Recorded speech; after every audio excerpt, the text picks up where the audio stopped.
Hola, buenos días a todos. Muchas gracias por participar de esta charla.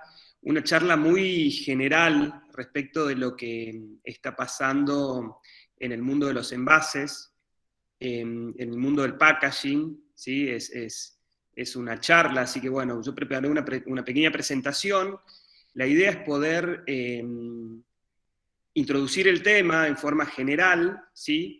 Y después, en una segunda etapa, ver qué pasan con el packaging y sus públicos, y hacer referencia a algunas personas que están trabajando desde Argentina muy bien, ¿no? Dentro de lo que es el packaging, o sea, algunos referentes, ¿sí? Y finalmente, en una tercera etapa, también entender que el packaging, ¿sí? Es parte del problema de la contaminación, ¿no? Y ahí también ver, digamos, someramente lo que está pasando con la ley de etiquetado frontal, ¿sí? Esos son como los tres ejes de esta presentación. Como dijo bien Maggie, el espacio de preguntas lo dejamos para después. Me alegro que en este auditorio, en este público, se encuentren muchos exalumnos y colegas, ¿sí? Así que todos los que quieran no solamente preguntar, sino hacer aclaraciones, si quieren hacer algún comentario, bienvenidos también, ¿sí? Lo que vimos en este último tiempo también en Tucumán es que muchos emprendimientos exitosos, ¿sí? Tienen al packaging, ¿no? O al envase como este producto estrella, ¿no? Estamos hablando, por ejemplo, del caso de Jugo Citric y la innovación, ¿no? De la empresa Padilla, de la familia Padilla, respecto de la realidad aumentada, ¿sí? Otro caso de éxito que podemos marcar es el caso del emprendimiento de Papas Tafí, ¿sí? De Somos Tafí. Y otro caso también es el último lanzamiento dentro del sector vitivinícola de vinos Ostengo, ¿sí? Ahí también en ese caso vamos a aclarar que todo eso se hace con talento y recurso humano local, ¿no?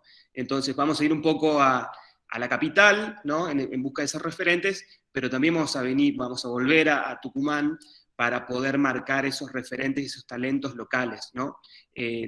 Digamos, ahí en la presentación me presentan como académico, pertenezco a la UNSTA, pertenezco al GIM, las dos casas de estudios donde se enseña diseño gráfico, ¿sí?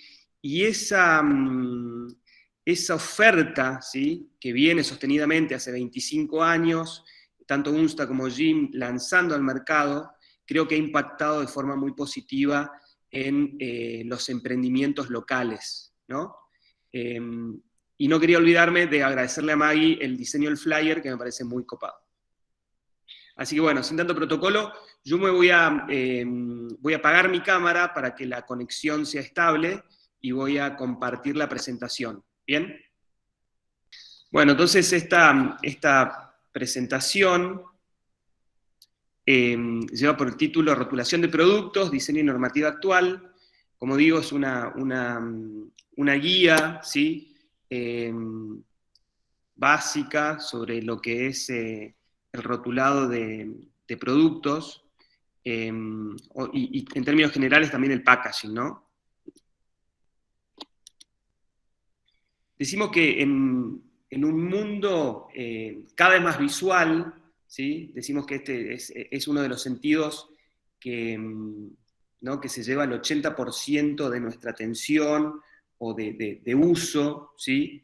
El packaging, los envases, se han vuelto indispensables, ¿sí? Primero para identificar a los productos y también en su promoción, ¿no? Para el consumidor.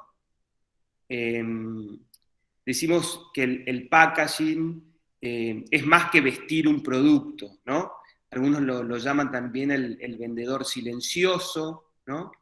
Eh, pero este packaging debe informar, seducir, crear una experiencia, y hoy en día también la mirada está muy puesta o está puesta sobre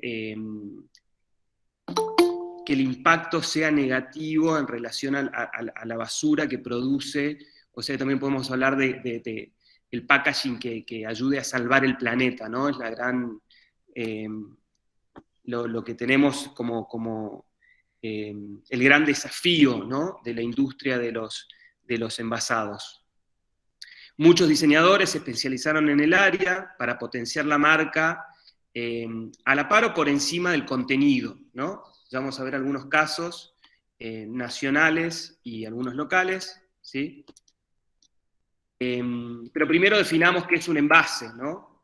Entonces decimos que se llama envase al recipiente, receptáculo, embalaje, que recibe en forma directa el producto con el fin de resguardarlo, protegerlo, asegurar su conservación e identificarlo, ¿sí? Esta definición también nos lleva a una clasificación, ¿no? O una descripción particular, ¿no? Nosotros dentro del mundo de los envases vamos a tener paquetes, ¿sí?, que podemos definir como bultos no demasiado grandes, de dimensiones o volumen, que puede contener una o varias cosas, ¿no? Ahí podemos incluir a lo que es, no sé, el fideo, el arroz, ¿no? Productos de consumo que vienen en este formato, paquetes, ¿no? Después tenemos envoltorios, que pueden estar identificados o no, y que protegen al producto. Luego tenemos embalajes, que son aquellos que se emplean para transportar a varias unidades del mismo producto, sirven también para la estiba, el almacenaje, la distribución y la cadena de ventas. Y también tenemos etiquetas, ¿no?, como el caso que tenemos en la foto de un producto tucumano, de uno de los jeans que surgieron en el último año, Malasaña, que además de promover la marca particular, identifica el producto y lo clasifica, ¿no? Puede estar adhesivada al producto, puede ser colgante o de diferentes formas. Cuando decimos, bueno, en la rotulación de productos de consumo masivo, vemos mucho la forma del adhesivo, ¿no? Está pegado al envase, pero también, por ejemplo, en el sector de indumentarias, tenemos, digamos, generalmente estas etiquetas vienen colgadas de la prenda, ¿bien? ¿Y qué funciones y qué características tienen? Bueno, la función principal es la de contener, ¿no? Es la función básica, es elemental al envase, ¿no? A esta función primordial se habrán de sumar aquellas que constituyen las propiedades específicas, ¿no?, como el hecho primordial de proteger y envolver, ¿no? Pero estas funciones tienen que ver con que permita, digamos, el envase, el packaging, permita al producto contenido conservar sus beneficios en óptimas condiciones. Esto incluye desde la producción hasta el transporte y hasta el consumo, ¿sí? Entonces, estos envases van a tener necesidades mecánicas desde su fabricación hasta el fin de su vida útil o descarte, ¿no? Están sometidos a diferentes factores externos, esfuerzos, requerimientos, ¿no?, en el proceso productivo, de envasado y de uso habitual. Algunas de estas necesidades que debe, digamos, contener el packaging o el envase es la fabricación del envase, el envasado final de forma manual o en forma automática, el producto contenido, el peso total del embalaje de transporte, la forma y lugar de transporte o destino, el método de estibaje o almacenaje y la forma y lugar de exhibición y venta, ¿sí? O sea que esto nos lleva al análisis de que la capacidad de resistencia ante las necesidades y prestaciones indispensable para producto contenido. O sea que vemos que más allá de una cuestión estética, hay una función utilitaria que tiene per se el envase, ¿sí?, o el pack. En este mundo, ¿sí? En esta especialidad, se van a reunir dos disciplinas, ¿sí? Podemos hablar del diseño gráfico y del diseño industrial, ¿sí? Entonces, diseño gráfico desde la parte bidimensional, ¿sí? Pero anteriormente el diseño industrial desde el diseño tridimensional. En la carrera específica de diseño industrial, la materia se llama diseño estructural de envase, ¿sí? Que por años estuvo en manos de las cristaleras o de empresas que hacen soplado de plástico, ¿sí? Hoy en día el diseño industrial y en Tucumán también, dentro de la carrera de diseño industrial de la Universidad de San Pablo T, ¿sí? Hay materias específicas y en la actualidad hay diseñadores, ¿sí? En el campo laboral de Tucumán trabajando en el diseño estructural de envases, ¿sí? Entonces aquí se dan dos profesiones, ¿sí? Que tienen que de alguna forma trabajar de forma sinérgica, ¿no? El diseño industrial y el diseño gráfico. Y aquí un pequeño esquema, ¿sí? Del flujo de producción del envase. En la columna de la izquierda vamos a tener al diseño industrial, y en la columna de la derecha, en magenta, en azul el industrial y en magenta el diseño gráfico, ¿sí? Fíjense lo complejo de este flujo de producción, las etapas, ¿sí? Que tienen, y están bien divididas estas dos áreas, ¿sí?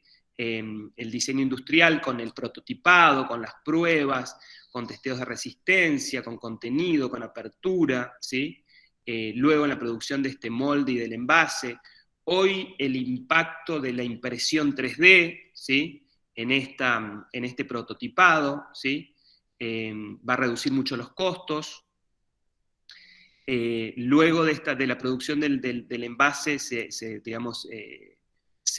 envasa el producto, luego aparece el almacenaje, la expedición, el transporte y distribución, la venta del producto, la consumición o el consumo, el desecho y el reciclaje.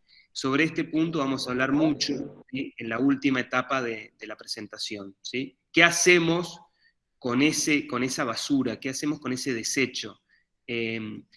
Y aquí podemos también abrir un paréntesis diciendo de que tenemos una relación de fetiche con el objeto, ¿no? No sé cuántos de ustedes guardan las bolsas de las casas de ropa, por ejemplo. ¿Cuántos de ustedes guardan envases de perfumes vacíos? ¿Cuántos de ustedes guardan, atesoran objetos de merchandising, ¿no? Hay una relación de fetiche con algunos objetos o con algunos embalajes o digamos que tienen que ver con la presencia de la marca, ¿no? Y por el lado de la comercialización y del marketing tenemos, bueno, diferentes etapas desde el lado del diseño gráfico, pero generalmente nos viene un brief de producto, ¿sí? Un brief de producto es lo que primero tenemos, ese documento base, ese documento consensuado entre digamos, la empresa, digamos, o el cliente, muchas veces también gerentes de marketing, ¿no? Vienen con ese brief de producto y dice necesito una etiqueta, necesito un rótulo, necesito un label, algo que soporte, que diferencie, que distinga al producto, ¿sí? Ahí aparece también en producciones grandes los testeos o pruebas de consumidores en focus group, y aquí hay una cuestión que merece ser atendida, que es el focus group siempre va a tender a lo estandarizado, a lo que conoce, va a rechazar lo diferente. Entonces, en este sentido, muchas agencias le dan una importancia relativa al testeo de focus group, ¿sí? Porque ahí no hay innovación, ¿no? Imaginémonos que, por ejemplo, que Steve Jobs, cuando presentó el iPhone, ¿no? Que en relación a lo que venía pasando en ese rubro, era un dispositivo grande, sin teclado, ¿no? Y fue disruptivo para su época. Si ese producto se hubiera basado en Focus Group, quizás hoy no teníamos estos teléfonos, ¿no? Entonces pensar a veces que sirven los testeos, los focus group, pero su importancia muchas veces se tenía en cuenta de forma relativa, no define el diseño final de un producto, ¿sí? Ahí aparece en toda la etapa, digamos, de la aprobación del diseño, del arte digital, aparece el tema de la preimpresión y la impresión, ¿no? Y luego este producto rotulado entra a la fase, digamos, de campaña de publicidad. Entonces, fíjense todas las etapas que tiene el diseño del pack o del packaging, ¿no? Asociados a estas dos profesiones que tienen que trabajar de alguna forma sinérgica, ¿no? ¿Por qué? Y aquí una cuestión que tiene que ver con los targets, ¿no? Con los públicos, con el target o los públicos, ¿no? De la importancia de conocer la generación a la cual pertenece, ¿sí? La audiencia, y esto va a influir en el diseño de las etiquetas o de los envases, ¿no? Acá podemos decir que debemos conocer, ¿sí? Cómo las experiencias de usuario son clave en la elaboración y en el prototipado de un packaging, ¿no? Y aquí vamos a tomar una noción bien interesante, ¿sí? Que propone un diseñador gráfico, un diseñador industrial, perdón, que pertenece a la empresa 3D Mesh, ¿sí? Quizás la empresa más importante en el diseño de packaging de Argentina, ¿sí? Y él es Hernán Braverman, ¿no? Que dice que hace una asociación bien interesante entre la música y el packaging, ¿no? Y él dice, él habla, y acá antes de entrar a ese tema, digamos una pequeña encuesta, ¿no? Si ustedes dentro de los empaques o del packaging de comidas, ¿sí? Decimos forma triangular, ¿sí? Color dorado y que en su extensión tiene más o menos 20 centímetros, ¿se animan a decir alguna marca? Maggie, si vos lees el chat ahí de la presentación, me podés decir si aparece alguna Aquí marca. Julio dice Doritos. Doritos, estamos hablando de packaging, por la forma triangular podría ser, es un color más naranja que dorado, pero asociado al packaging, triangular, dorado, 20 A mí centímetros se me de... ocurre, ahí está. Micaela dice Toblerone. Micaela se ganó un premio entonces, porque es Toblerone, ¿no? Hay ciertas, ¿no? Este es un clásico, ¿no?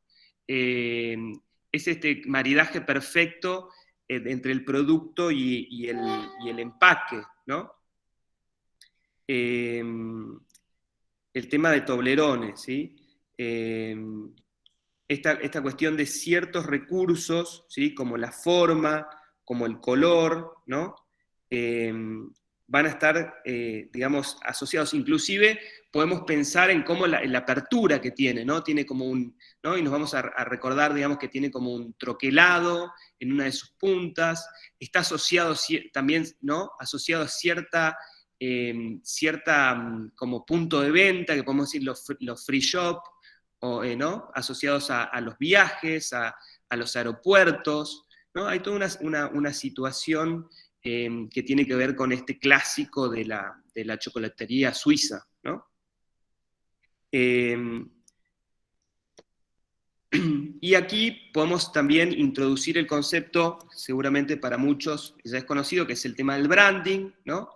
Brand es marca en inglés, y el proceso de branding se define como la marca en movimiento, ¿no? Entonces hablamos de un proceso de fabricación de significado, ¿sí? Las marcas son significados que nos ayudan a decidir. ahí hay una teoría bien interesante de un economista que dice esta teoría económica de Daniel Kahneman, ganador de un premio Nobel, que dice que tenemos un sistema 1 y un sistema 2, ¿sí? A la hora de las decisiones. Y este sistema 1 es como automático, ¿no? Y funciona muchas veces a partir del color, de la forma, en el proceso de decisión de compra. Imaginémonos que estamos en un supermercado y tenemos que comprar, no sé, 10 productos, 15 productos. Muchas veces estas formas, estas texturas, estos colores, son muchas veces aliados a este sistema, o están asociados a este sistema 1 de decisión, ¿sí? Nos ayudan rápido a decidir. Y también pensar en estos entornos, digamos, de consumo, como un supermercado, que muchas veces es el color, lo que se genera color de góndola, ¿no? Estamos frente no sé, a una cadena de frío y vemos un color azul y lo asociamos claramente con una marca de lácteos, ¿no? O si es violeta, a otra marca, y así también vamos por las góndolas de pastas secas y el color rojo va a estar muy identificado con una marca específica, ¿sí? Lo mismo en el caso de las yerba mates. Pensemos que muchas veces el color es lo que nos hace decidir sobre un producto u otro, ¿no? Entonces, operamos sobre la identidad de los productos y tratamos de influir en la percepción de la gente, ¿no? También otros dicen branding, decir mucho con poco, ¿no? Es la forma que hoy en día se trabaja el concepto del marketing.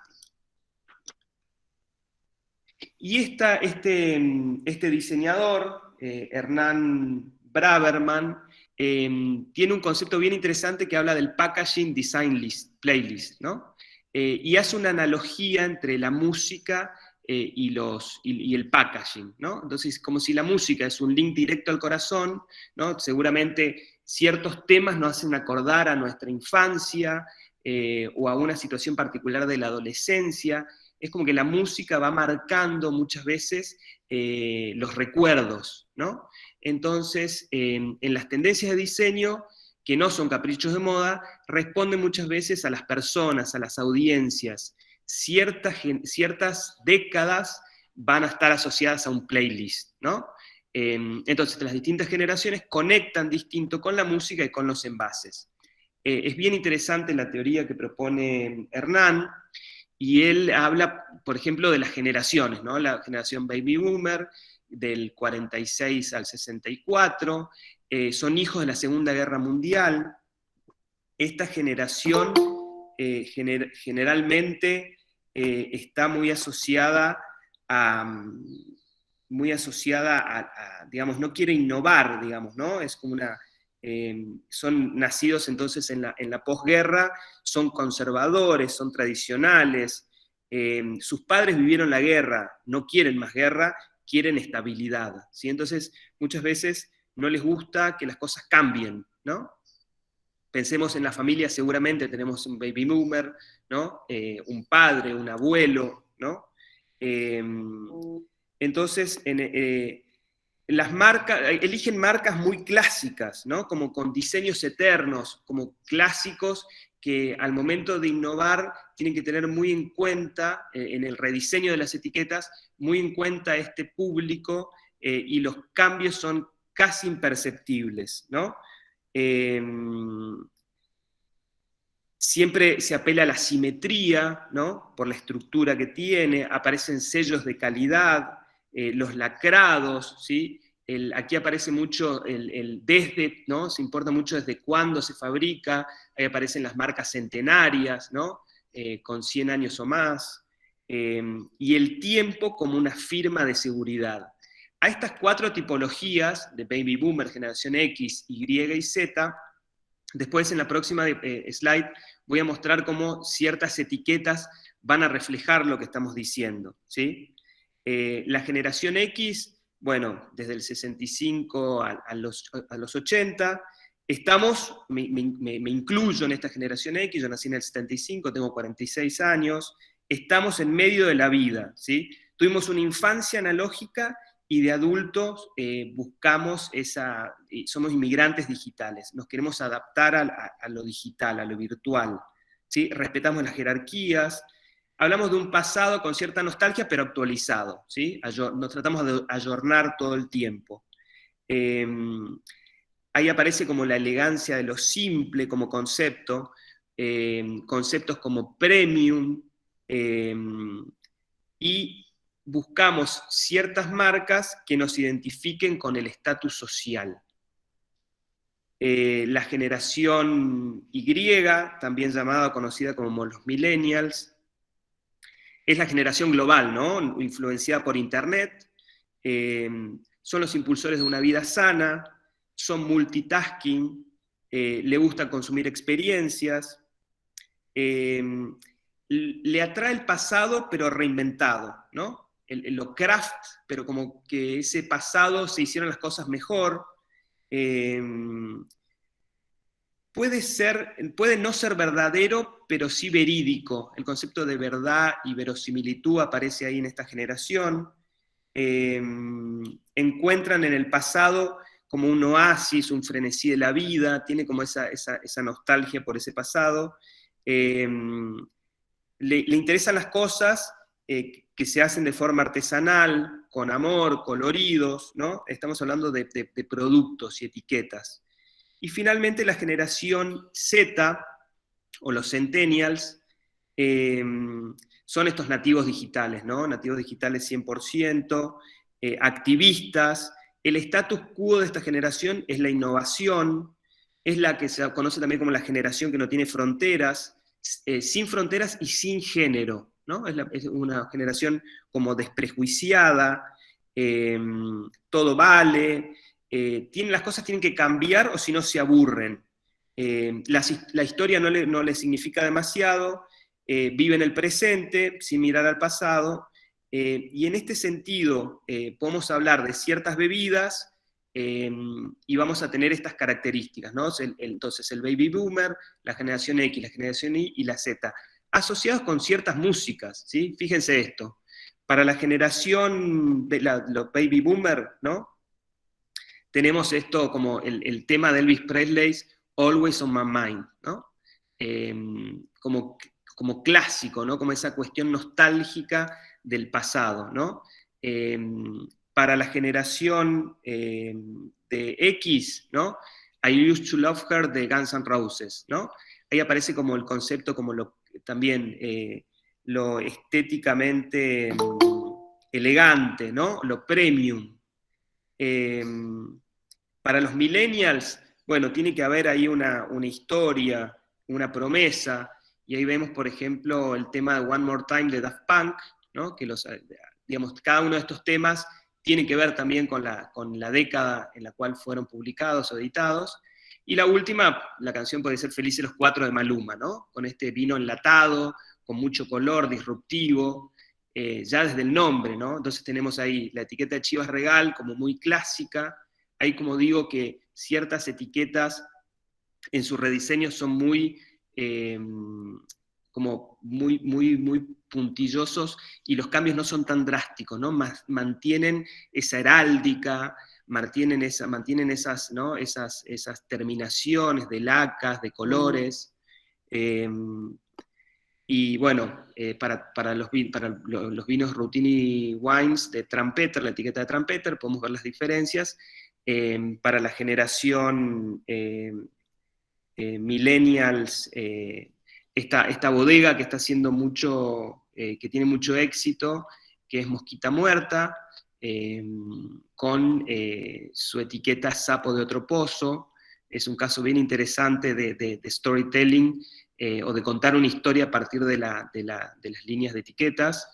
Y el último, que es Blasfemia, que es un vino enlatado, ¿no? Ya desde el color disruptivo y desde la propuesta gráfica. Entonces, esta analogía, ¿no? De los packs o de las etiquetas con la música y con las generaciones. Tener muy en cuenta a la hora de emprender el diseño de etiquetas, a qué generación, cuál es mi público, ¿no? ¿A qué público me estoy dirigiendo? En el proceso de diseño de packaging podemos encontrar 3 etapas y tienen que ver primero con la estrategia, después con la creatividad y finalmente con la tecnología, ¿sí? Las 3 son fundamentales, ¿sí? Son activos distintivos, conscientes o inconscientes, y decimos que estamos digamos, en el rubro de consumo, y con mucho del consumo se da de forma inconsciente, ¿sí? Entonces, en la parte estratégica, vamos a construir una buena historia, una plataforma, un concepto, una idea fuerza a comunicar, ¿no? En la parte creativa, traducir ese concepto, esa idea, en esa esencia o en la identidad. Y luego la parte de la tecnología es la implementación, ¿no? Todo ese diseño se tiene que imprimir, se tiene que fabricar, tenemos que conocer esas posibilidades técnicas, por ejemplo, los sistemas offset de impresión, la flexografía, el soplado de envases. Es, la verdad, un mundo muchas veces como, si no tenés el conocimiento, es como un agujero negro, ¿no? Y ahí, digamos, dentro de las 2 rubros del diseñador gráfico e industrial, estar muy involucrado con la industria, con los procesos industriales, ¿sí? Es muy importante, y sobre todo el impacto de la tecnología, el ayornarse todo el tiempo. Respecto de esto, yo quería, en este momento salgo de la presentación para mostrarles una parte, unos minutos, de una presentación de Emiliano Renzi. Es un diseñador gráfico rosarino, pertenece a la agencia Sure Brand Design de Diego Giacone, con base en Buenos Aires, y es el que estuvo a cargo del diseño de la etiqueta de Martina Céspedes, otro gin tucumano muy exitoso. Lo escuchemos un ratito en la charla, en la semana de diseño que tuvo por Twitch con nuestros alumnos. Al punto, digamos, de lo que yo les quiero mostrar, que es la línea cronológica del packaging. Yo pongo por mí, pero en general es un transcurso bastante clásico, y tenemos 4 puntos que separé. Tenemos la inspiración como primer punto. Yo ahí agregué brief y brainstorming, pues vamos a ir profundizando. La creación, la parte de la creación, que ahí puse la hoja en blanco y un chan, porque la verdad que la hoja en blanco es como le tememos un poco. Después el diseño, como punto 3, la etapa de diseño, que es del boceto a la compu. Le puse, también vamos a profundizar un poco, y ahí vemos como un ping-pong de cosas que van pasando entre la creación y diseño, la hoja en blanco y el boceto. Y le puse idas y vueltas, y una carita triste. Bueno, no es tan así, pero ahí es donde empieza el ping-pong con el cliente, justamente cuando uno ya generó el brief, tiene un brief, ya hizo un brainstorming, y tiene la hoja en blanco, y ya empieza a volcar bocetos e ideas, ya lo empieza a pasar, digamos, a lo que va a ser el producto, y ya empieza con el cliente a ajustar cosas.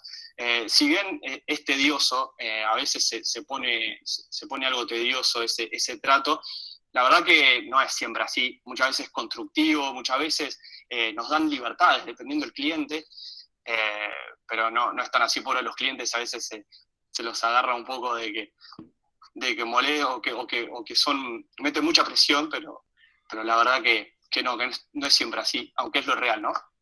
Y después tenemos la impresión, que es la producción gráfica y punto final, y que también es el punto final justamente de la presentación. Así que, mostrando estos 4 puntos, antes de arrancar con la inspiración, yo creo que...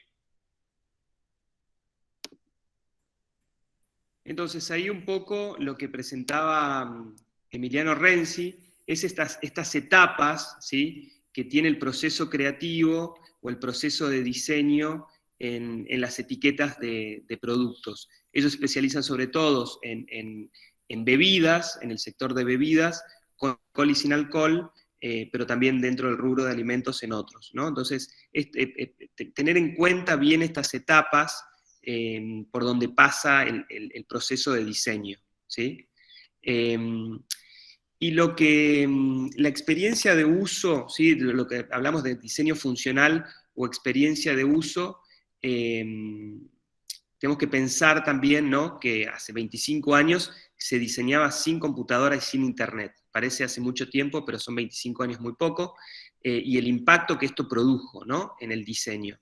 Si hablamos de diseño funcional o de funcionalidad de diseño, bueno, que el producto, que la etiqueta sea legible, ¿sí? Que uno no tenga que ponerse anteojos en la góndola porque la letra es muy chica, ¿no? Eso es como lo primero. Otro concepto de diseño funcional es que sea fácil de abrir, ¿no?, la apertura. Y en este sentido me parece interesante, digamos, es como un oxímoron, una exageración, pero lo que pasa con el wrap rage, ¿no?, como el odio que te agarra cuando no podés abrir un embalaje, ¿no? Y en este sentido, muestro este videíto como cómico, ¿no? Pero lo que pasa muchas veces cuando uno no puede... Enthusiasm. Opening packages is maddening, and when the knives come out, it can even be dangerous. The U.S. Consumer Product Safety Commission once estimated that opening product packaging results in 6,000 ER visits a year. Wrap rage is something that we talk about all the time. Kimberly Ware is an instructor at Michigan State University School of Packaging. Packaging has a bad rap That was a pun. because people just want to get to their product quickly. Of course, you don't buy nuts for the shells, but come on, how hard can it be? I'm putting it to the test by opening this phone mount in my remaining time using my bare hands and a crowbar. You can track my progress in this box. Ready, set, go. Number one complaint that we get about packaging is those darn clamshells. Comprised of 2 pieces of molded plastic fused together at the edge. So if everyone hates them, why do companies still use clamshells? For one thing, It provides theft protection. slipping a small toy into your pocket is easy, but not when it's encased in a bulky. Yo después les comparto los recursos que estamos viendo acá de forma audiovisual, pero esta cuestión, ¿no?, que sea cómodo el abrir un paquete, un producto, muchas veces nos pasan con ciertas tapas también, ¿no?, tener en cuenta esto. Como digo, el prototipado, a partir de la impresión 3D, hace que estas etapas puedan resolverse antes de que el producto llegue a la góndola con esta deficiencia, ¿no? O sea que la tecnología ha beneficiado mucho el diseño de los embalajes. Y aquí aprovecho para presentar algunos de los casos exitosos. El primero de esto es 3D Mesh. Yo después les comparto los recursos tanto de web como de Instagram. Este estudio de diseño es referente nacional e internacional y trabaja para diversos países y tiene muchísimos premios en su haber. Son 3 socios, Adriana Cortese, Virginia Ginés y Hernán Braverman. Son los 3 diseñadores industriales y se especializaron desde hace ya 25 años en el rubro a lo que ellos denominan 3D branding, ¿no? Tienen como una visión bien interesante y totalizadora, como gestáltica, y una forma de pensar y de procesar la información para que los diseños fluyan, ¿sí? Bueno, el caso de éxito de ellos es la última botella PET que diseñaron para la Serenísima, y también el caso del chocolate Kofler Locaso, para Arcor, para el que diseñaron el producto en sí mismo y la experiencia de consumo. Lo resolvieron con una morfología de grilla irregular, con bloques facetados, que invita a cortarlo y compartirlo de una forma lúdica, como si fuera un juego. Por un lado, este estudio, considero que de todos los estudios es el que más éxito tiene. También ellos diseñaron el envase de Eco de los Andes y muchos otros casos que pueden ver en su sitio web. No con tanta popularidad, como el caso de Tridmash, aparece Mix Vasallo. Mix Vasallo es un estudio que fundó Ángela Vasallo en 1982, y es un referente también en el mundo del diseño de marcas y de packaging para el sector de alimentos, energético y editorial. Ángela Vasallo diseñó para Fargo, para Mantecol, para Maicena, para Sabora, marcas, ¿no?, que están en la idiosincrasia y en la identidad argentina, ¿no? Saldos Hermanos, en el caso de la imagen vemos a Flimpaf, ¿no?, o a Arroz Gallo. También un estudio que tiene mucho caso de éxito, y estos estudios que no se conocen tanto, son ahora, digamos, están trayendo, digamos, viendo la luz a partir del trabajo que está haciendo Fundación IDA. Fundación IDA, Identidad Diseño Argentino, es una fundación que se propone, que tiene como meta, ¿no?, a futuro, poder inaugurar el primer museo de diseño argentino. ¿Sí? También súper importante que lo sigan en las redes, porque trabajan hacen como antropología de diseño, ¿sí? Rescatando del pasado cosas muy interesantes y muy actuales también, ¿no? Y aquí llegamos como a una tercera etapa de la presentación, que tiene que ver como, digamos, el cuidado medioambiental, como diseñar con conciencia, ¿no? ¿Cómo diseñar con conciencia? Y muchas veces los diseñadores actualmente, y sobre todo pensando, ¿sí?, para la generación millennial y centennial, cómo repensar la manera en que consumimos los productos y cómo los vemos a diario, ¿no? Seguramente en el supermercado notaron esta marca, Notco, con varios productos. Es una empresa chilena, ¿sí?, que desembarcó hace unos años en Argentina, y todos los productos que producen son con base a plantas, ¿sí? Tienen Not Mayo, Not Ice Cream, bueno, como todos los productos donde no utilizan componentes animales.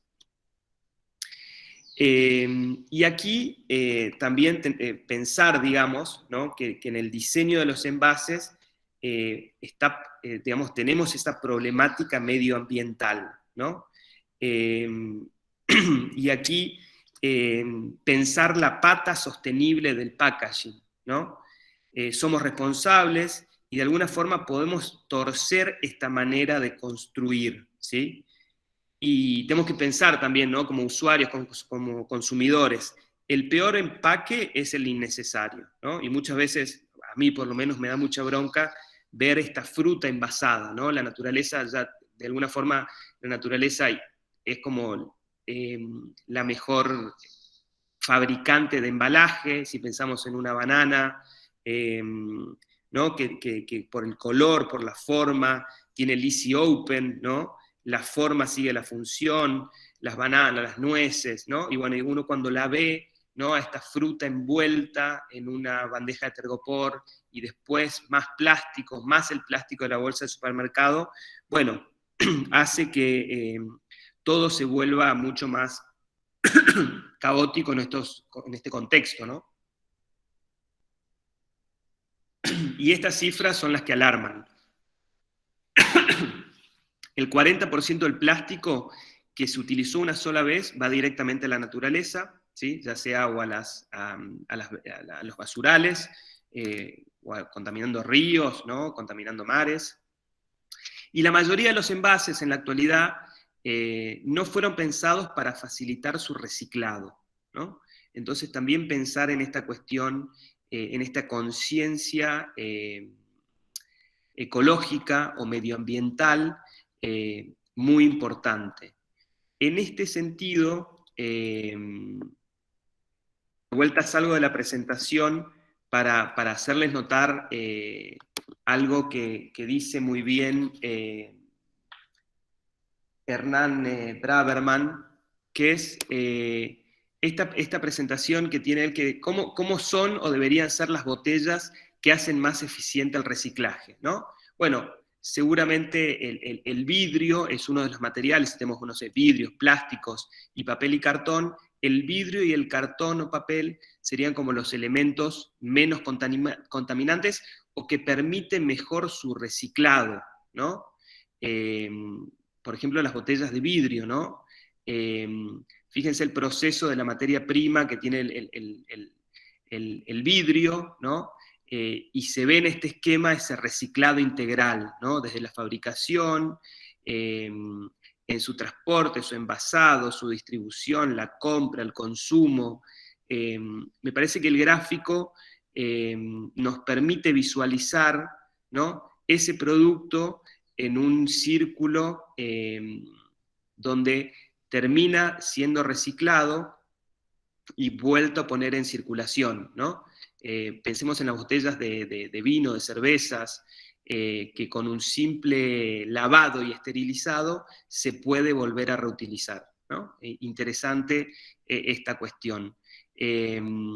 Algunas marcas, ¿no? Tienen este concepto que se llama greenwash, que es como el lavado de cara verde, ¿no? Se tiñen de ecológicas, por ejemplo el caso de hola, soy una botella de papel, y cortás ese papel y te das cuenta que adentro es plástico, ¿sí? O sea que es un maquillaje cosmético, y realmente, digamos, no tiene nada de ecológico.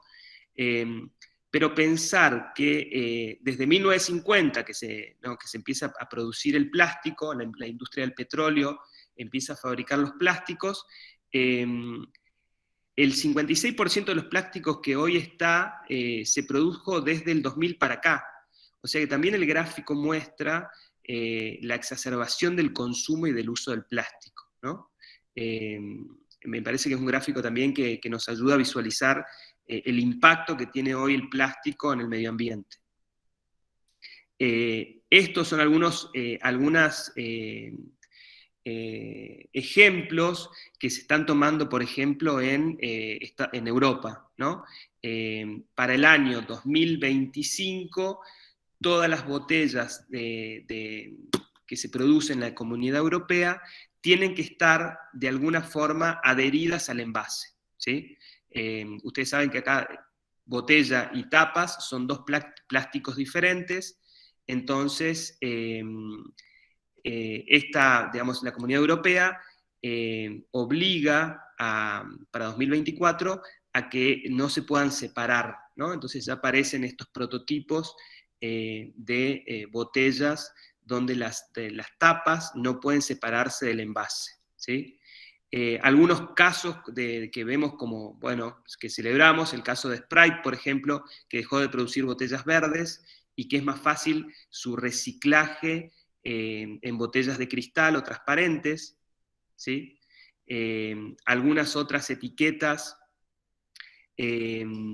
ya no usan adhesivos, ¿sí? Los adhesivos contaminan mucho los flujos de reciclaje, entonces, y los pegamentos, ¿no? Son agresivos, son un problema. Entonces, por ejemplo, esta línea antibacterial, ¿sí? Lo que hace es genera la etiqueta y por termosellado se adhiere al envase, ¿no? Por calor.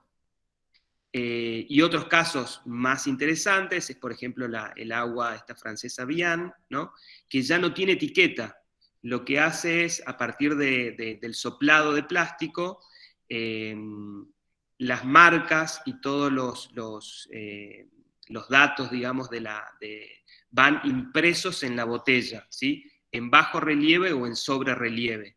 También es el caso de este agua chilena, ¿sí? Que dejó de usar etiquetas, ¿sí? Y que directamente en el envase imprime los datos de marca y los datos legales, digamos, y obligatorios, ¿no? Entonces, bueno, estos son algunos casos que están pasando ya en algunos ejemplos en algunas empresas, ¿no? Sobre todo con esta mirada, como digo, medioambiental tan importante para las generaciones, para nosotros y para las generaciones futuras. Pero son las generaciones futuras las que le dan más importancia a estos temas, ¿sí?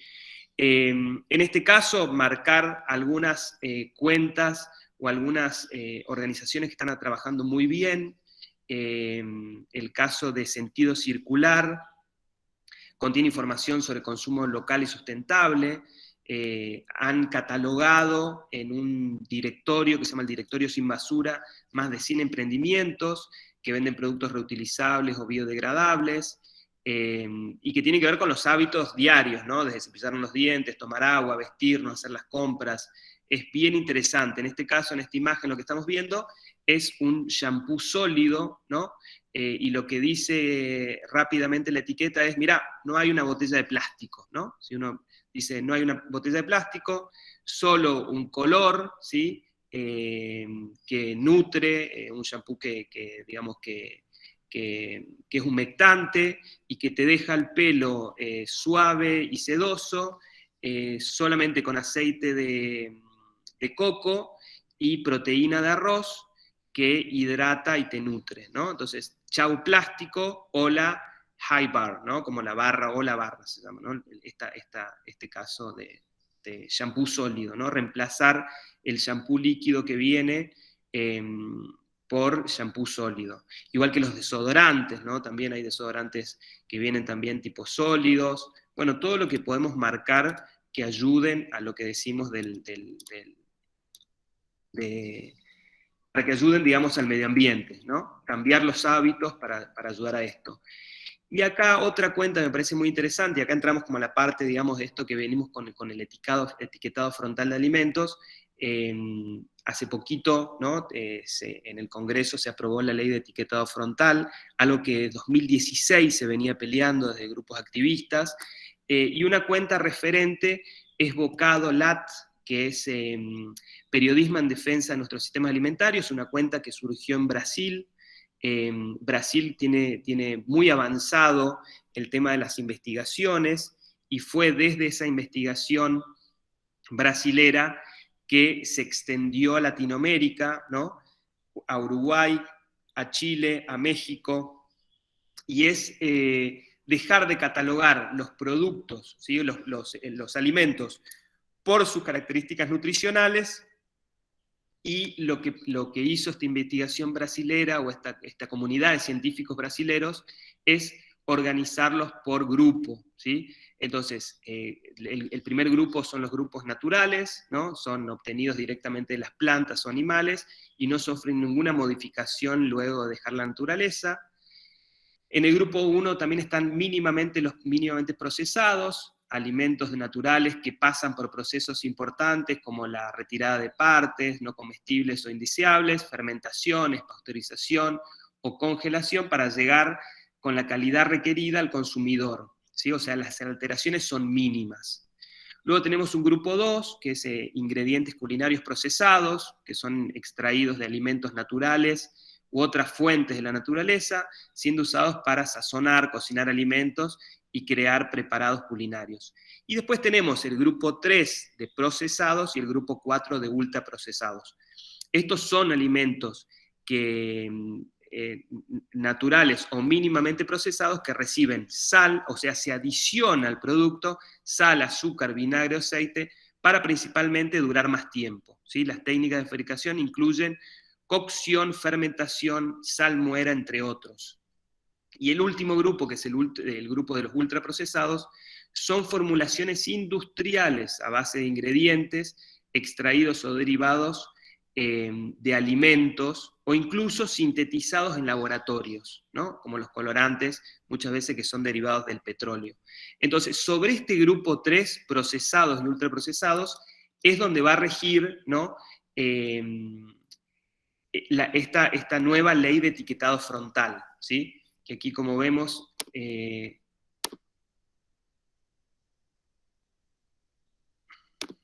votos afirmativos, 22 negativos, 16 abstenciones.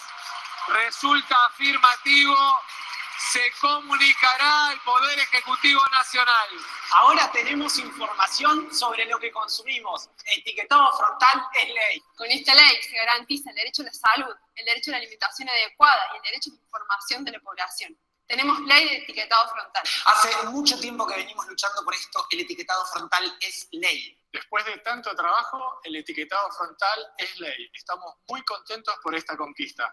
Dimos un gran paso. Esta ley protege a toda la población, sobre todo a las infancias. Ahora podemos saber y elegir qué es lo que estamos comiendo. Por fin tenemos una ley. Una ley respaldada por los mejores estándares de salud pública y sustentada por la mejor evidencia científica, libre de conflictos de interés. 200 votos. El Gobierno Nacional tiene 90 días, ¿sí?, para implementar esta ley, ¿no? Entonces, ahí se tiene que aplicar efectivamente su cumplimiento y sus políticas necesarias para garantizarlo, ¿sí? Es sobre esto, los alimentos procesados y ultraprocesados, que van a empezar a aparecer estas octógonos, ¿sí?, que dice alto en azúcar, alto en calorías, alto en grasas saturados y alto en sodio, de alguna forma copiando el modelo chileno, ¿sí?, los octógonos negros. Y bueno, es lo que va a pasar ahora, digamos, ¿no? Todas las empresas alimenticias van a tener que readecuar su packaging o sus etiquetas con esta ley. ¿Y por qué? Bueno, porque digamos, tenemos más del 54% de la población argentina con índices de obesidad, ¿sí?, sobre todo la obesidad infantil, y bueno, la ley también va más allá y prohíbe el uso de, por ejemplo, para productos infantiles, dibujos animados, ¿sí?, concursos, premios, todos estímulos, ¿sí?, que hacían que la gente de forma consciente o inconsciente adquiera estos productos, ¿no? Entonces esto es lo que está pasando o lo que va a pasar ahora. Me imagino que en enero ya va a estar reglamentado como para empezar a aplicarse, ¿sí? Entonces, de alguna forma estamos viendo lo que va a pasar en el corto plazo. Hasta aquí la presentación. Abrimos, como digo, tres ejes en la presentación, finalizando, culminando con esto que es lo más actual, ¿sí? Y lo que viene ahora también es la ley de envases, algo que se lleva adelante, digamos, en las comisiones de la Cámara Baja, y que va a impactar mucho, ¿sí?, en el diseño y en la producción de envases, y va a tener que ver con esto, ¿no?, que las empresas que produzcan alimentos masivos van a tener que tener envases o fabricar envases que sean fáciles de reciclar y sean más biodegradables o biodegradables, ¿no? Yo hasta aquí culmino, digamos, teníamos una hora como para presentar. Son temas muy interesantes, son temas muy interesantes y que merecen, digamos, otras instancias también para ir profundizando estos temas, ¿no? Yo dejo ahí mi correo y mi cuenta de Instagram para los que se quieran comunicar y seguir la charla o contestar preguntas por esa vía. Y Germán, ¿sí? ¿me escuchás? Soy Constanza, del IDEP. Sí, Constanza. Ahora estoy. Acá sí. están haciendo un par de preguntas por el chat, no sé si podemos responder. Y si no, si alguien tiene algo más para profundizar después, que se contacte con vos, ¿te parece? Sí, me parece. Yo tenía, antes de dejar de presentar, quería mostrar también, bueno, quería copiar en el chat también, esto es lo de sentido circular, ¿no?, que trabaja muy bien el tema de zero waste o del reciclado, ¿no? Yo estas cuentas las voy a ir copiando y las voy a ir pegando en el chat para que la gente pueda acceder también. Yo Si fui te parece, pegándolas, hermano. ¿Sí? Ah, buenísimo. Y si te parece, también nos podrías pasar después esos links y nosotras nos encargamos de mandarle a todos los que han participado. Sí, esta guía del Directorio Sin Basura me parece bien interesante también. Son muchas empresas de Buenos Aires, pero bueno, también se podría replicar acá algunos de estos ejemplos. Bueno, lo de Bocado también lo copiaste, Maggie, ¿sí, no? Lo de Bocado sí, el link de Notco no lo puse, pero sí puse el de Bocado, el de sentido circular, el del estudio 3D Mesh también. Perfecto, buenísimo. Bueno, entonces dejo de presentar para pasar a la etapa de contestar algunas preguntas, ¿sí? Buenísimo. Si quieren ir levantando la mano, les vamos dando la palabra, así sea más rápido, y si no, pueden también escribir por el chat. Aquí María Morales había hecho un comentario, dice, en base a las experiencias de diseño de etiquetas en nuestra provincia, ¿cuáles son los errores más comunes, si alguno, que suelen cometer las empresas? Me interesan en particular las lecciones aprendidas o puntos de tendencia en el diseño de etiquetas de bebida. Bueno, y agradece, por supuesto, muy amena la charla, dice. Gracias. Tendencias de diseño. Sí, pregunta primero sobre cuáles son los errores más comunes, si es que hay alguno que se pueda contar o mencionar, si conoces, que suelen cometer las empresas, sobre todo acá en Tucumán, con respecto a esto del diseño de etiquetas. Y creo que uno de las normativas vigentes, yo voy a hablar del caso de que sé, que es el mundo del vino, ¿no? O la enología. Ahí hay un organismo oficial que es el INB, el Instituto Nacional de Vitivinicultura, que con sus manuales normativos marca las cuestiones obligatorias y no obligatorias en el diseño de etiquetas y de contraetiquetas.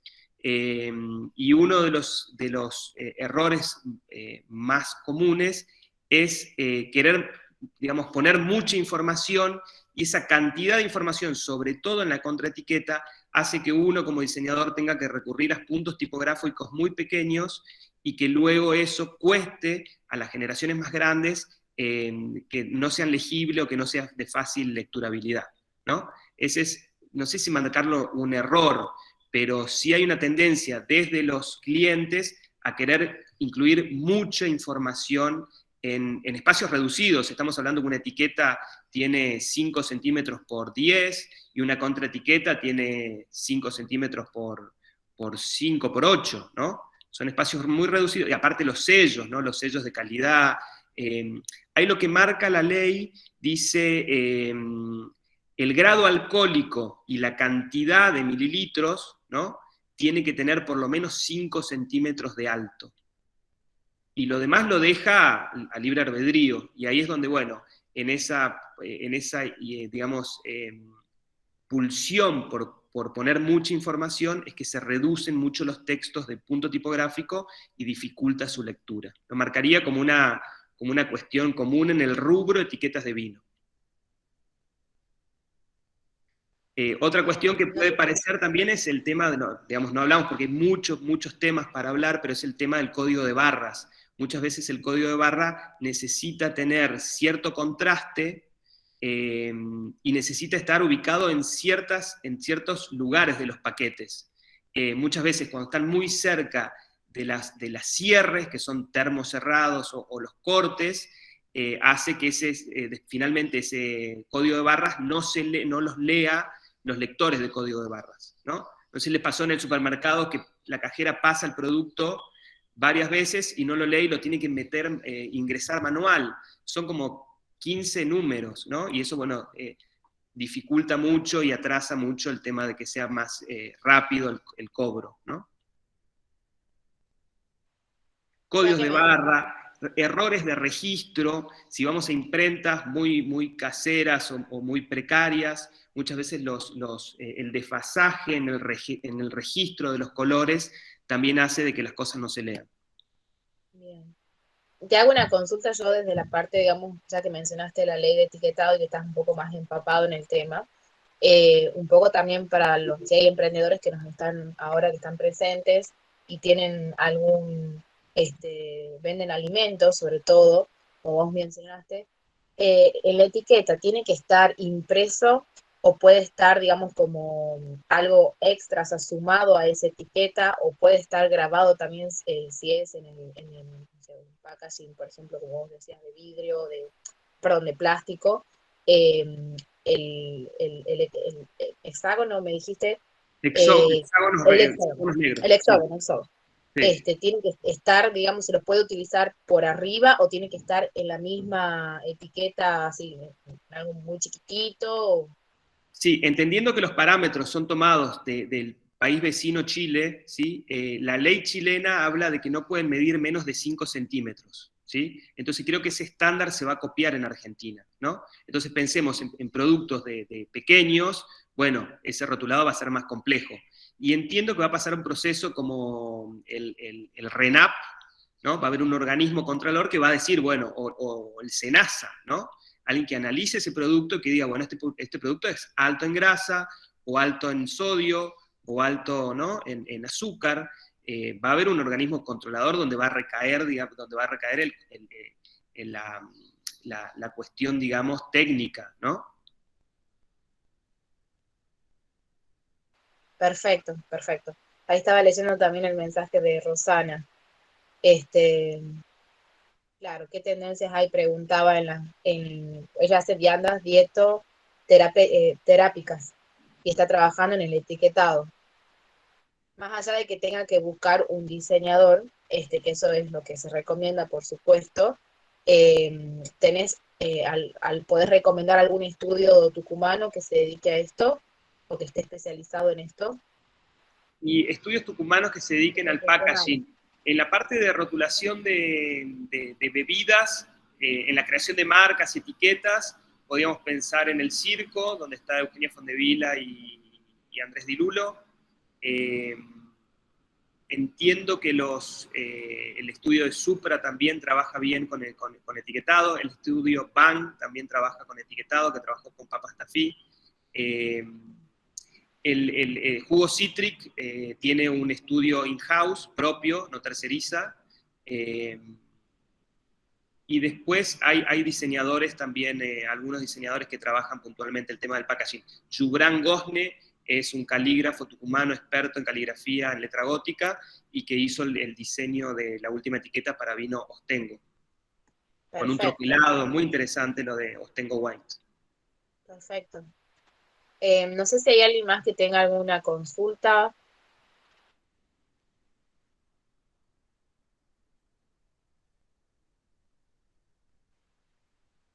Acá preguntan por tu opinión.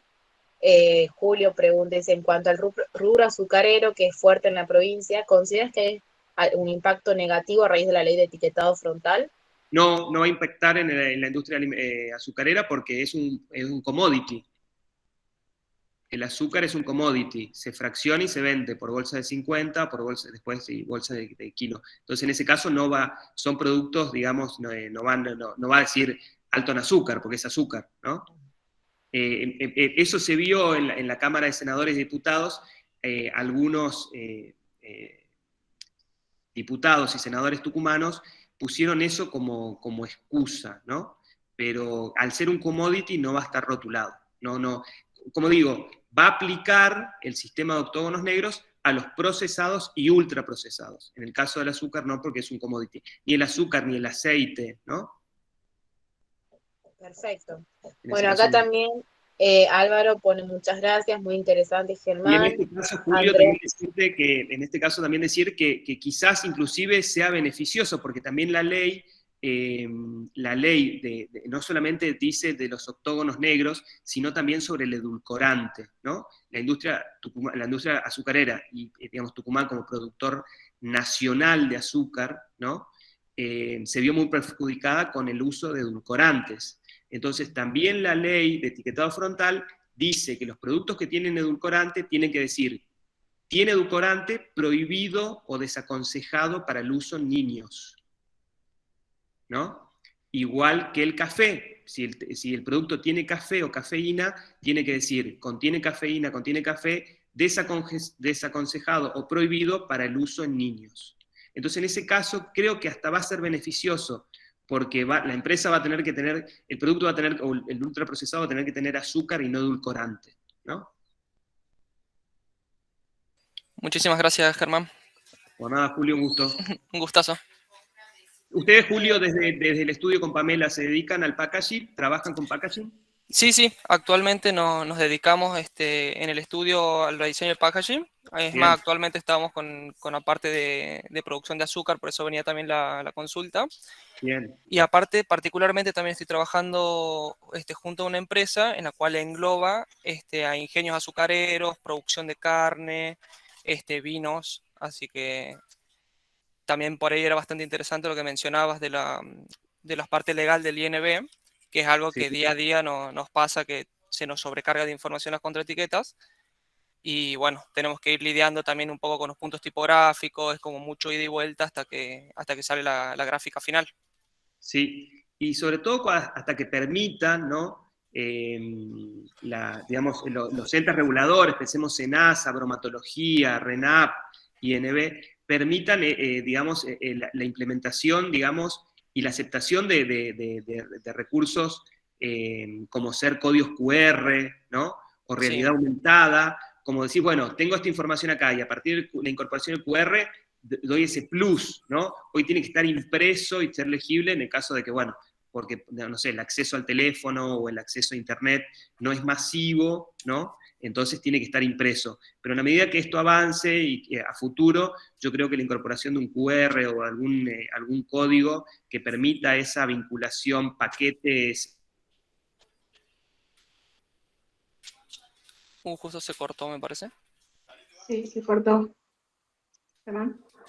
Sí, estoy. Ahí está, ahí volvió. Ahí está, ahora sí, justo se cortó cuando estabas terminando. Es como que el rubro de los vinos, de las bodegas, como que va mudando bastante a lo que es una actualización, que vos lo mencionaste en un principio, y bueno, muda todo lo que es el QR, la realidad aumentada, como que va buscando actualizarse y no quedar un poco rezagado, por así decirlo, en el tiempo. Sí, todo lo que son características del vino, todo lo que son características organolépticas, ¿no? Descriptores organolépticos, bueno, se pueden poner en un QR. Y el storytelling, muchas veces uno construye estos conceptos o el concepto de branding a partir de una historia, y bueno, cada vez queda menos espacio para esa información que es secundaria, es superflua, y más esta información más dura, rígida y legal, digamos, ¿no? Sí, así es. Pero bueno, ahí decía, bueno, un gusto, Julio. Te agradezco, un abrazo grande. En este decía, ¿de dónde puedo descargar? Y siempre descargar de los organismos oficiales, ¿no? Instituto Nacional de Vitivinicultura, SENASA, RENAP, bromatología, entrar ahí y buscar los manuales, los códigos, ¿no? Siempre. Sí, me parece importante aclarar que en el caso de la ley de etiquetado todavía no hay un lugar donde descargar la normativa porque se está reglamentando la ley.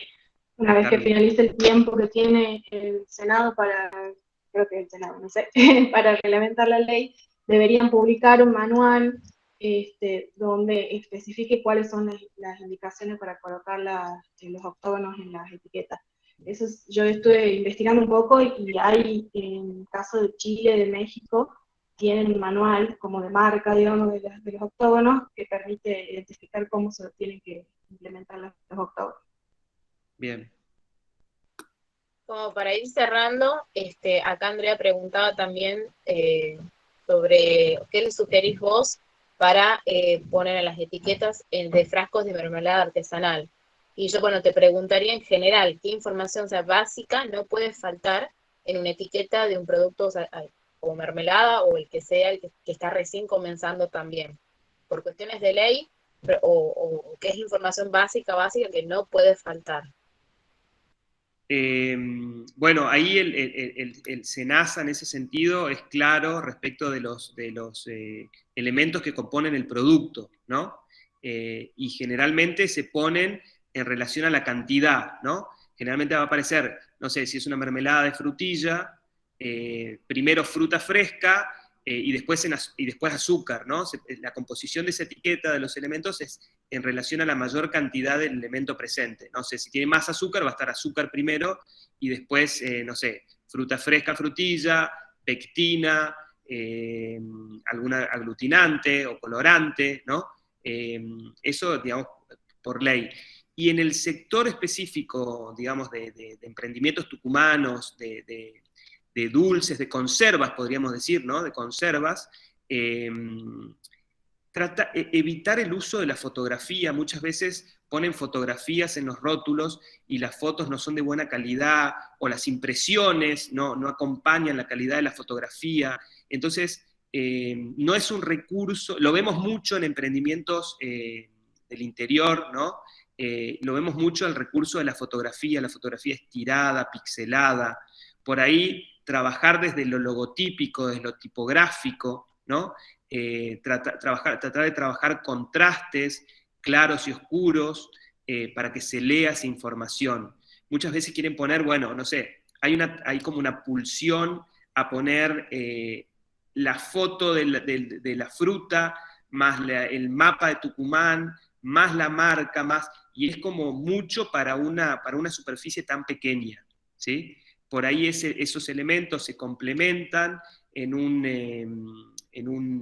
no sé, en una etiqueta colgante, pero no en la etiqueta que vaya adhesivada al frasco, ¿sí? Tratar de pensar siempre en que la abuela lo pueda leer clarito, ¿no? Y muchas veces, bueno, estos emprendedores terminan haciendo todo, son como los emprendedores orquestas, digamos, ¿no? Dirigen, tocan la batería, todos los instrumentos, hacen el producto, lo envasan, diseñan la etiqueta. Entonces, en ese sentido, sugerirles que acudan al Colegio de Diseñadores Gráficos, que acudan a profesionales locales, que seguramente por el tipo de empresa, ¿no? Que es una escala pequeña, mediana, van a poder lograr un presupuesto muy acorde y muy real. Por ahí muchas veces se cree desde el emprendimiento que el diseño gráfico o la publicidad es cara, ¿no? Y que no hay dinero para... Bueno, yo creo que lo que hay que hacer es llegar, escuchar, contactar, y seguramente va a haber alguien que entienda la escala de ese emprendimiento y que quiera trabajar con ellos. Totalmente, que es lo que también siempre recomendamos desde el IDEP, acercarse a profesionales de la comunicación y diseño cuando se tratan de estos temas, y como vos bien mencionás, no tiene que ser algo extremadamente caro, al contrario, que son cosas que se van adaptando a los proyectos y emprendimientos que las personas presentan, ¿no? Les agradezco su consejo, muchísimas gracias. Bien, Andrea. Hay, está Colegio de Diseñadores Gráficos en Instagram, hay un sitio web, hay digamos, somos un colegio creado por ley desde el 2015, el IDEP también tiene una base de datos de empresas tucumanas dedicadas a la comunicación, así que hay lugar donde contactar profesionales dispuestos a trabajar. Bueno, si nadie más tiene ninguna consulta, aprovecho yo en nombre del IDEP también, Germán, para agradecerte nuevamente por tu tiempo, una excelente presentación, súper claro los contenidos, me parece que has dado como un abanico nos ha abierto la cabeza para un montón de cosas, no solamente para pensar en las etiquetas, sino también en cuanto a los envases y cómo las tendencias, a qué nos van llevando también. Creo que es súper importante que las empresas empiezan a empaparse más de estos temas y que, bueno, que puedan seguir ofreciendo productos acorde también a las normativas vigentes, y que, bueno, que todo lo que comuniquen a través de sus etiquetas, de sus packaging, también aporte a la construcción positiva, digamos, de sus empresas y los ayude también a potenciar sus ventas. Así que, bueno, de nuevo, sí, muchas gracias y agradecidos también a todos los que se han podido conectar, a todos los que se han sumado, a los que han hecho consultas. Esta charla, como bien nos mencioné al principio, se graba para poder subirla después al aula virtual que tiene el IDEP, que pueden acceder a través de nuestra plataforma en la web, www.idep.gov.ar/aula virtual. La pueden encontrar también al link a través de nuestras redes sociales. A esta charla y a otras más que tenemos para emprendedores y pymes. Quedamos a disposición también por cualquier consulta, y bueno, vamos a estar mandando por mails a los que se han inscrito los links que vos bien presentaste durante la charla para que puedan acceder tranquilos después.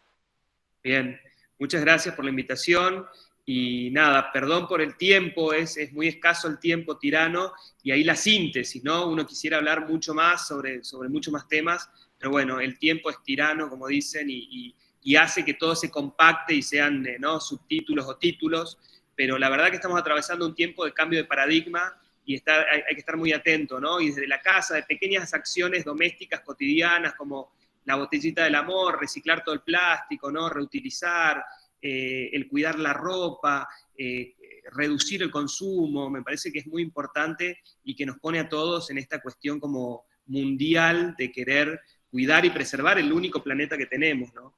Así que muchísimas gracias y felices fiestas para todos. Muchas gracias, Germán. Saludos y que tengas un buen día. Igualmente para todos. Gracias. Chao.